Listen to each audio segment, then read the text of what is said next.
In March of 2022, at 15 years old, I lost my father to cholangiocarcinoma, a rare but aggressive form of bile duct cancer. Instead of processing my grief, I buried the feelings deep inside until they bubbled back up to the surface.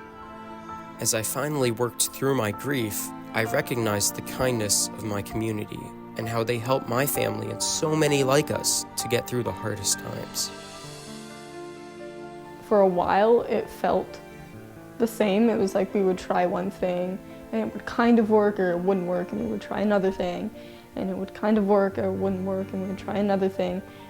And there was a lot of change to adapt to, but also a lot of what felt like the same. I think it's hard to maybe validate other people's problems at the beginning. You know, somebody else dies and you're like, well, my dad died, you know, and he was a good person too. So I think at the beginning it kind of numbs you to like other issues that are going on.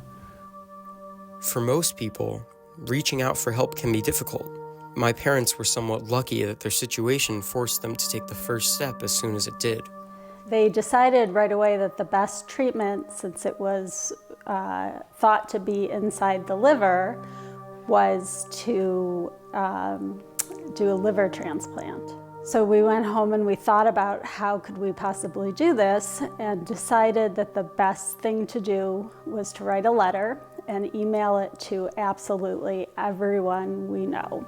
Actually, Thanksgiving weekend of 2020, we discovered that the cancer had spread outside his liver and he was no longer a candidate for liver transplant. Because we had sent that letter to everybody, everybody knew what the situation was, and the offers of support just started coming in. Larry Adler went to Costco for us so many times and got us groceries. I do a lot of grocery shopping, so that was easy for me to like, you know, volunteer. That's where I felt like I could help. My daughter, Shayna, had a couple of good friends whose moms reached out and offered to start a meal train for us. People paid for the food every week and someone else would go pick up the food and deliver it to us. I remember telling a couple of my friends that my dad had been put on hospice. We were opening the musical my freshman year, Fiddler on the Roof, and I remember taking Juliana into a practice room in our hall and telling her what was happening, and I don't know, she gave me a big hug and I started crying. And she said something to me that I have told other people who have been in difficult or similar situations. I think Juliana knew how important it was to me that my dad always told me he was proud of me. She told me that I just needed to remember that even if my dad couldn't tell me that he was proud of me anymore, that he always was. And he always will be. And I think that was really what I needed to hear. Religious and spiritual communities allow for structured healing. Going to synagogue gave me comfort, as praying to a higher power, real or not, let me know my father was okay. When my father was diagnosed, we had just gotten a new rabbi. We were blessed by his willingness to get to know my father in his final year. What he was the biggest fan of was his kids. He coached his kids in soccer, even though he didn't play himself. He built up the strength to go to Fiddler on the Roof just last week. He shared a love of sci-fi with Micah, and Avi ran track like his dad. Shayna noted that he took a lot of time to make sure that she knew he was proud of her and her siblings. The rabbi's job really is to hold everyone as close as possible, to bring out stories of love and support so that the day after the rabbi has moved on to the next family, unfortunately, that's suffering, that family has enough grounding and understanding they can come. I think at very least your family knows that, like, I would be there at the drop of a hat for you guys. I may not come over every Sunday with cookies, but if any of you needed me, I would be there. And the relationship I had with your father was the first real relationship I had at the synagogue. At my dad's funeral, I sang a Jewish psalm called Esainai.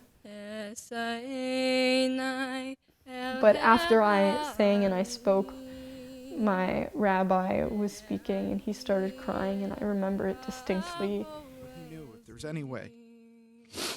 Brian instilled that desire to help immediately when you met him, because the world could not lose him.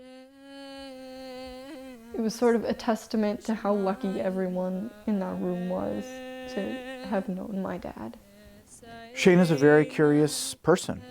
I approached Shayna that way. What she needed from me was to ask a lot of questions, some about not just death. I mean, some just about, like, why is the service run this way? She wanted to know that because she said, I'm going to come to service to support Mom as much as I can, and I want to know.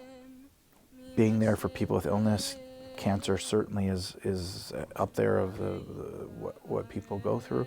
That means everything to me. That's how I believe that's what people need. We need more people holding hands and not, building walls. And to all of us, may we never take a moment of life for granted. Brian didn't. He wouldn't want us to. Hold those next to you closely and hold on for as long as you possibly can. Unfortunately, in today's day and age, it's very rare to come across somebody who has not been touched or impacted by cancer, whether that be a loved one, a family member, a friend. We provide support and wellness to people who are experiencing cancer, as well as their family members and caregivers. So we have clinical services that include counseling and support groups, and we have wellness programs, and we have educational programs as well. There are definitely a lot of organizations and nonprofits like Cancer Wellness Center itself that I've seen have a really significant impact, and fortunately we've actually been able to collaborate with a lot of organizations that have a very similar mission to our own. I was in a pretty bad place at the time and having trouble picturing what life was going to be like on the other side of this.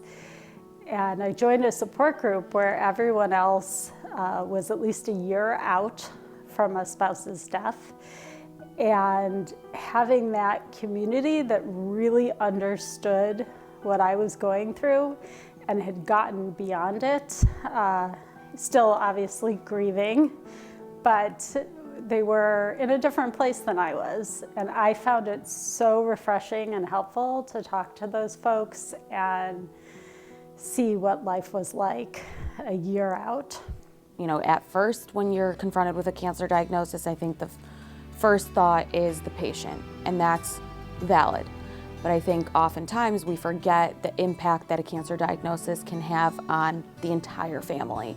And so it's really important to check in on siblings, on children, on uncles and aunts and friends and peers to recognize, how are you doing? Remember that there are a lot of menial tasks and stuff that has to get done that gets pushed off by the need to take care of someone who is sick or the want to spend time with someone who is really sick. I think it's nice to have a connection and help people do a kind of a mundane chore, on a regular basis, something that you would do anyway. You're just really adding a trip or adding a little bit to your normal exercise.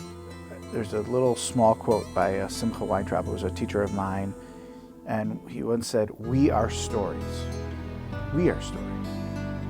And I take that both on the side of listening to people to understand what they need and where they're going, what they're going through, and also what comes next, the stories they're going to tell. My family and I are still on this journey, and though we'll never finish processing our grief, Through the help of our community, we are able to keep going.